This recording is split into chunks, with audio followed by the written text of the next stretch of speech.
All right, I'm here in Sanford again. I just want to give a big thanks to all my new subscribers and everyone that is helping share this video, like it, and get it out there in front of more people. It really does help a lot. The voices of the people of Sanford have kind of went silent right now during this time of the coronavirus and the protests going on. So let's make Sanford heard. There's some groups called Sanford Strong, Edenville Strong, where a lot of the coordination for the rebuild efforts are going on. I'll post the links for those Facebook groups in the description down below. If anybody wants to donate to my channel, I also will post my Patreon and PayPal account. Some people were asking for some closer up shots. I'm filming this on a GoPro, so I can't zoom in. I'd like to get a DSLR or mirrorless camera to be able to do that, but this is what I'm able to do. You can see the dam back over here, and over here in this direction we do have US 10, which is set to open on June 4th, which is just in a couple days, to one-lane traffic.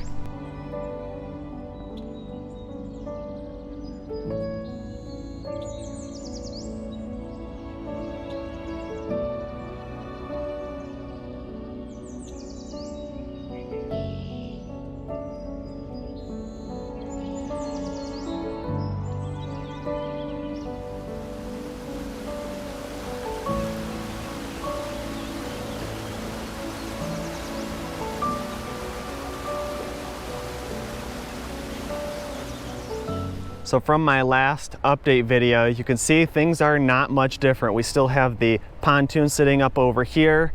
The water level even still looks about the same. None of this debris in front of the dam has been cleaned up yet. And out here, water level is still pretty much the same, maybe a little bit lower in this area where the tree stumps are. And a lot of work going on over there on US 10. I'll be able to get a lot of that footage with my drone. But let's take a walk to the other side of the dam in downtown and see how the rebuild efforts are going on down there.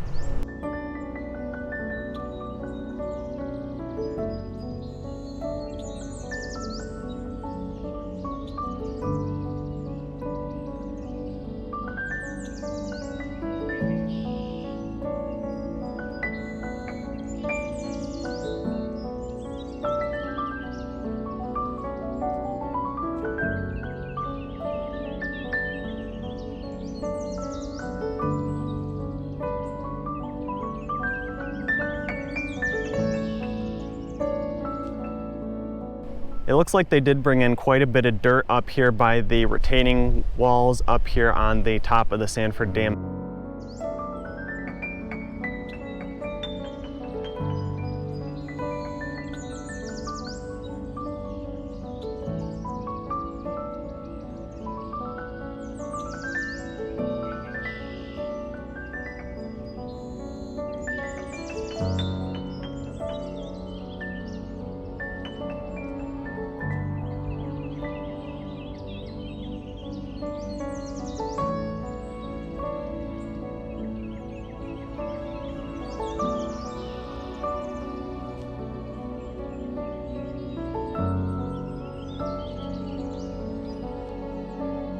This is the back side of the dam. You can see they got a couple cranes in here and some lifts. You can see the water level of the river has dropped quite a bit. Those rapids are definitely a little bit bigger than in my last update video.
Some of the park area down here you can now access. You can see they've been cleaning up some of the brush in here and some of the sand that was in this area. Again, you can see how much water is still coming through what used to be left of the emergency spillway there and coming down into the Tittabawassee River. There's actually a buoy sitting right there. And over in this direction, we have the baseball fields and the rest of the park, and Sanford City's down there. It's going. It's all right over.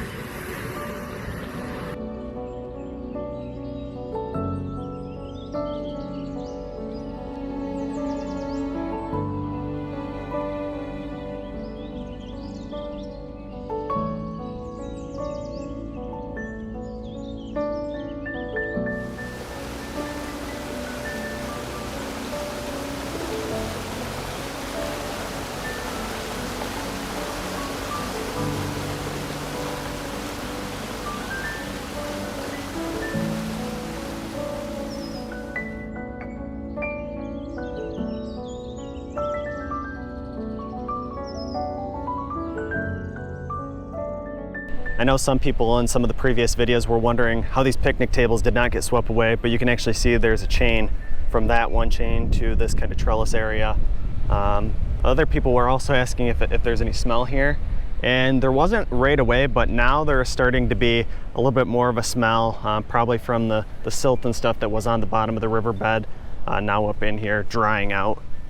Up here at Sanford Dam. The levee burst right there, look. Alright, lost Eatonville. Now Sanford just fails.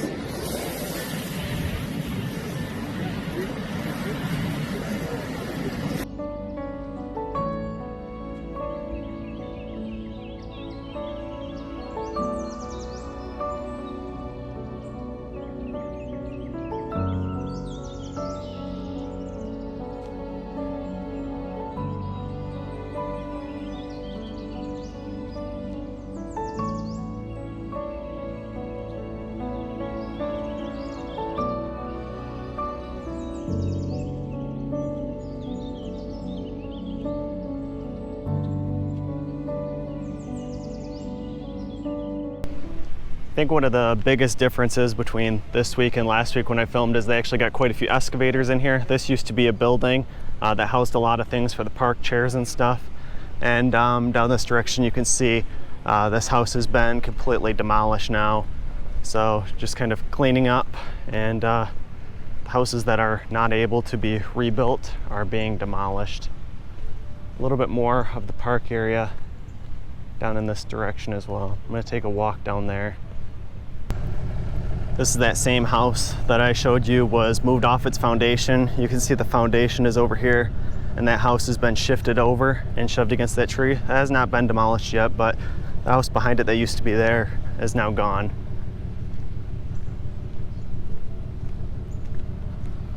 There is no FEMA or National Guard here.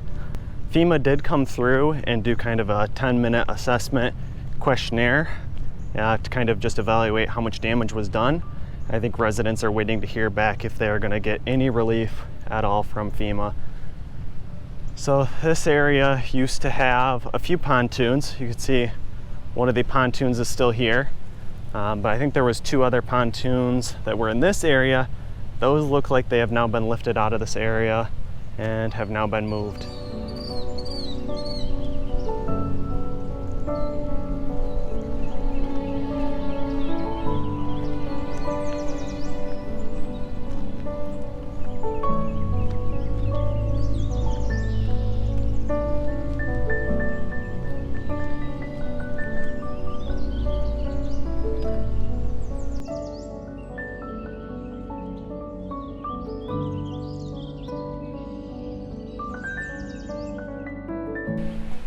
This lot over here next to the dumpster looks like they're also using this to kind of dump some stuff before they go ahead and load it into the dumpster.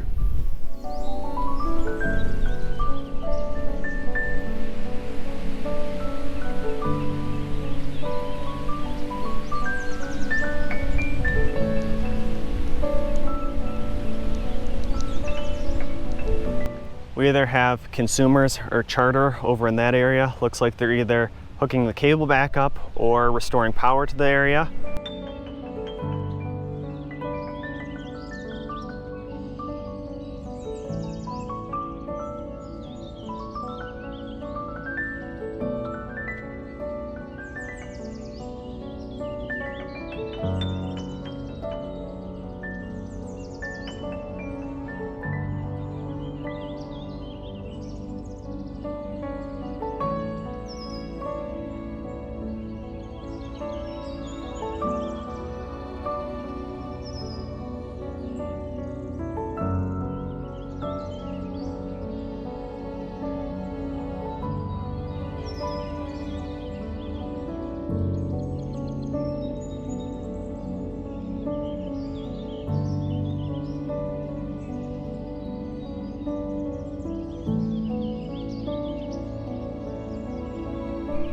down this direction is Saginaw Road. That doesn't look any different, doesn't look like any repairs are going on there yet. And then over here towards the left, this used to be a whole community with houses in here. That was hit pretty hard. Almost everything in there has been completely leveled. And this building that used to be next to the Fierro Forever's Museum has now been tore down and is getting loaded into these big rollaway dumpsters.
The Fierro's Forever Museum used to be right here, right in this area, and a lot of the Pontiac Fierros have now been moved.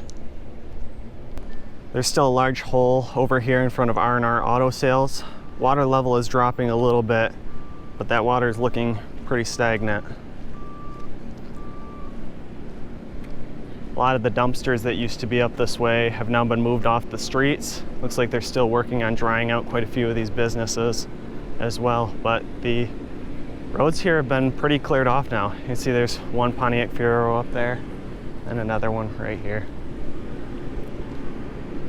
Of course, this used to be where the museum was, right over here in this direction, right? Yeah, the slab was, it went back, clear back into here. Some of it's covered with dirt, but I know a lot of people have been asking about like what is going to happen to the Fierros, and I see a lot of them are gone. So well, the Fierros themselves, 19 Fierros went underwater, about 12 feet.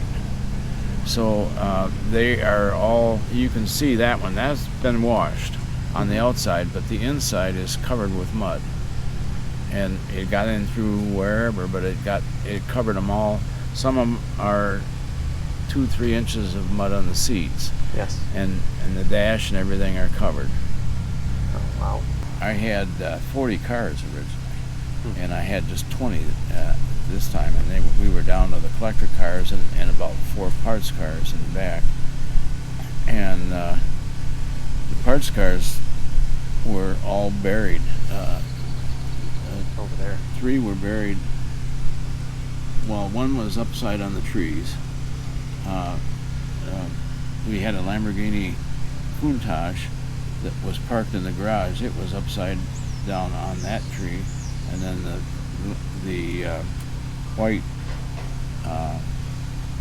Pontiac Fiero was against that tree. So we were going to auction everything off, and the pandemic made us move our date from April 28th to July 31st or 21st. And so this got in the way. All of these things around here are a form of plastic, and that lightened the car. Plus, it gave you all kinds of possibilities for changing it. Yeah. And people did. They really changed it. And they, in 5 years, it had grown a whole secondary market of aftermarket people. Great story by Tim Evans there. You can see this is the car that he was talking about over here. And this whole corner of this building foundation is completely gone. Looks like they're redoing it right now.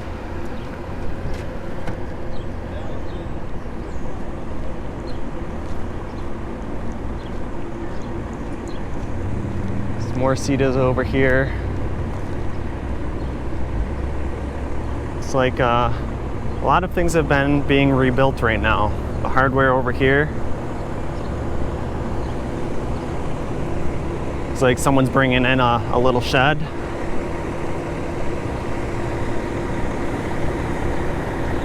And here's another one of those Fieros that he was talking about up here by the Sanford sign.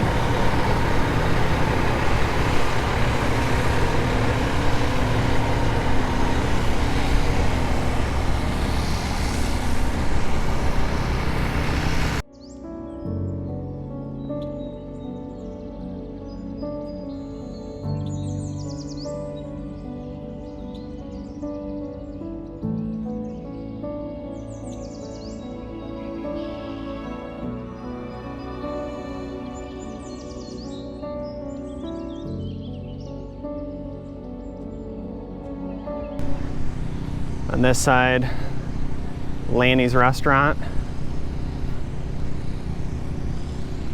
This side, Pete's place has the window out of it now. Everything is down to the studs, even on a lot of people's houses. Everything just had to be stripped down to the studs. That stuff didn't start molding with the drywall and insulation in these buildings. I was just talking to the people that own this pontoon. They said what actually ended up happening here was this dock was on the left-hand side of the pontoon, and when the pontoon actually lifted up and took the entire boat lift with it, and when all the water was heading that direction under, this is US 10 back here in the background, and then the water level dropped and it ended up dropping the pontoon back on top of that dock there. This apparently boat lift over here used to be next to it as well, kind of leaning on it.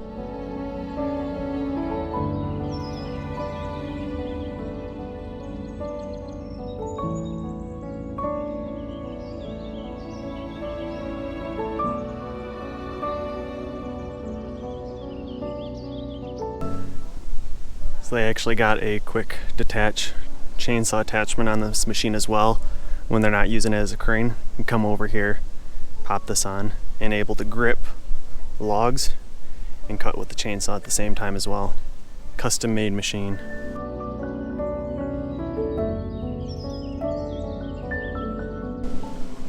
Alright, so they do got the pontoon off the lift now. I'm gonna bring it over here, either set it on the ground or set it on a trailer now. Yeah, just tell me your name, a little bit about your company and what you do. How'd you end up from Florida in one day and ended up in Sanford the next day? So my name's Justin. I own Canary Tree Service, and we respond to a lot of disasters, hurricanes, tornadoes, things like that. Personally never responded to a flood before, but my buddy Michael lives about an hour and a half from here, and he came up when the event was happening, and he contacted me and he said, man, this is crazy what's going on here. You've never seen anything like this. I said, yeah, man, but it's a flood. You know, what's it going to have to do with tree service? And so, long story short, they ended up contacting us. They found out that we had an ability to reach down below the bridges and grab material with our grapple saw that's attached to our articulating crane. And so, in hopes that we would end up with the contract, and knowing that we likely would, we came a few days early so that we could just basically pitch in and help the people out. So there's a lot of people that need stuff that we can't do. I mean, we're not the guys to demo a house or something like that, but we are the guys to reach down into a place where you can't take a skid steer or any other machinery. Like, you're not allowed to drive something on this lake bed, and nobody's carrying that boat out of there. And so, you know, while it's a boat, it's not, you know, a tree in somebody's living room. It's still important to them. And so we're just pitching in, trying to help out where we can. We're not charging anybody. We're just telling people, hey, if you got insurance and they're paying you, pay us. But we don't want any money out of your pocket, especially if you just had 5 feet of water in your basement. We just want to help out. So our pot of gold is working with the bridge, not taking the money from the homeowners that just had so much taken from them by this water. So we're just reaching out in the lake bed, as you can see, and just picking them up and flying them high. And I visited a spot today that I can honestly say was unlike anything I've ever seen before. Just for as far as the eye could see, trees on top of trees on top of trees on top of trees. I mean, there was boats in there, there was houses in there, there was ATV in there.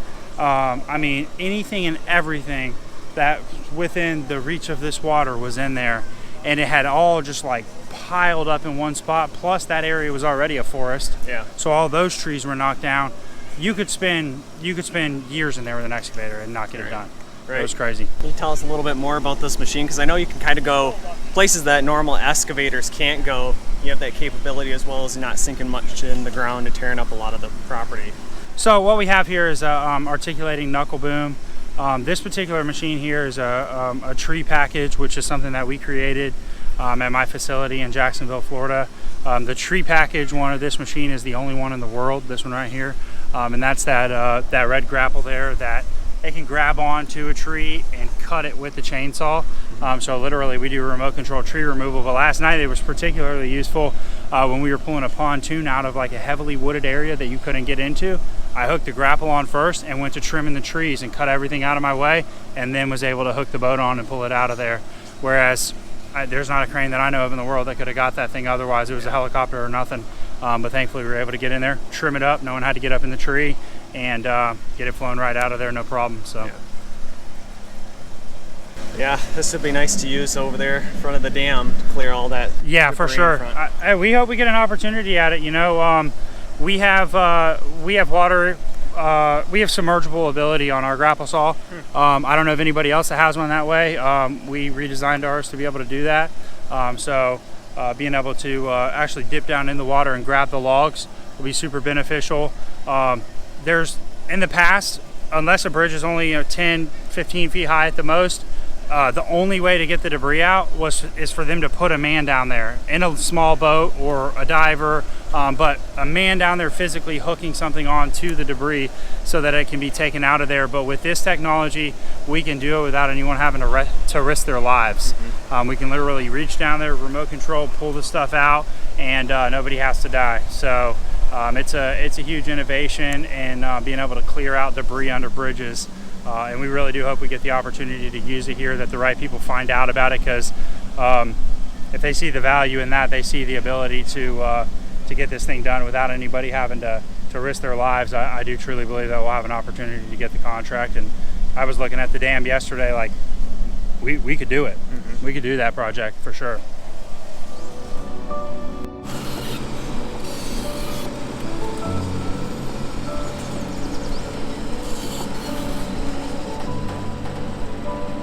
Thank you to everybody for supporting me, subscribing to my channel, liking and sharing these videos. It does help a lot.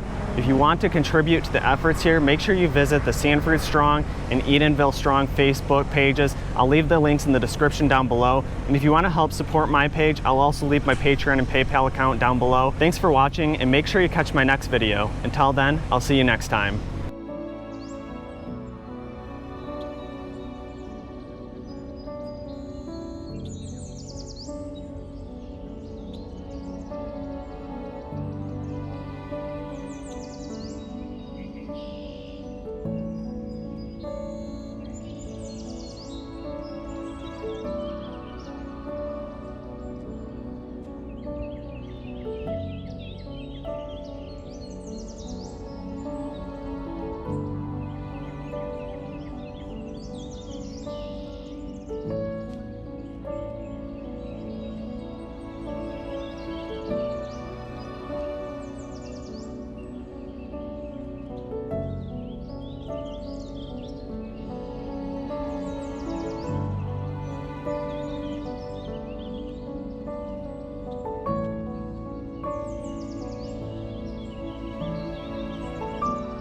Thanks for watching, and make sure you hit the thumbs up button if you enjoyed this video. Also, make sure you subscribe so you don't miss the next videos I will be posting, and leave your questions, comments, and suggestions below.